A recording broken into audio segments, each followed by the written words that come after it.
Welcome to the January 14th edition of the 4Dub, the Western Washington Weather Webcast. The headline is "We are tapping the tropics."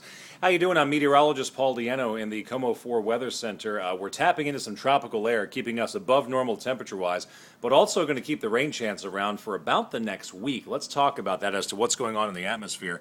Lots of areas of low pressure, one moving in today, one moving in for the weekend, others poised to move in next week. And here's the problem. As we look over here, we just continue to get that fetch coming up from the south, tapping into some tropical moisture.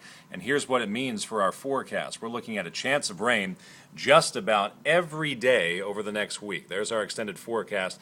Highs in the upper 40s, lows right around 40 degrees, and a chance of rain for the next 7 days. Let me show you a different map. We'll look at the GFS model for the winds at about 25,000 feet. Take a look at this map right here. You see that? Those are very strong winds way out in the Pacific, but they're not moving due west to due east. They take a dip right there and then head up. And if you can see, there's Washington State right about there. It's that dip that's tapping into warmer air and more moisture in the air. That's heading up toward us. That's why we will stay wet. And that's why we will stay above normal temperature-wise for some time.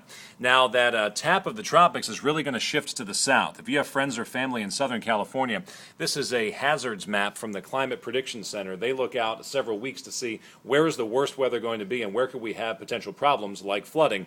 And this particular map shows you most of California, January 17th through the 24th. So we're talking about a week's worth of heavy rain shifting away from us and heading down to Central and Southern California, especially looking toward next week. We have a flood watch out for the Olympics in North Cascades, but there will be flood warnings and perhaps major flooding in California all of next week, and we have some problems back east as well with some ice jams and heavy rain in the southeast coming up over this upcoming weekend. Something very cool, we're going to be getting better computer forecast models here in the Pacific Northwest, and let me show you the reason why.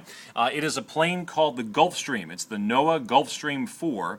It flies in the upper atmosphere and gains better data. Now, it's just going to fly around and grab stuff, kind of like what the hurricane hunters do during hurricane season, but this flies much higher and not into storms. It flies above storms. Now, why is that important? Well, that plane is critical because it gains information, and the more information that a computer model has at the beginning of the model, the better information it's going to be spitting out when it's looking at the future. We have a huge black hole. It's called the Pacific Ocean. There aren't cities there where we can gain weather data, so a plane like this really helps things out when it comes to gaining better information for the beginning of a computer forecast model. And that plane's going to be flying all winter long, so we're hoping that we're going to see better computer forecast models as a result of that plane for this upcoming year. That's your Western Washington Weather Webcast, your KOMO 4Dub for today.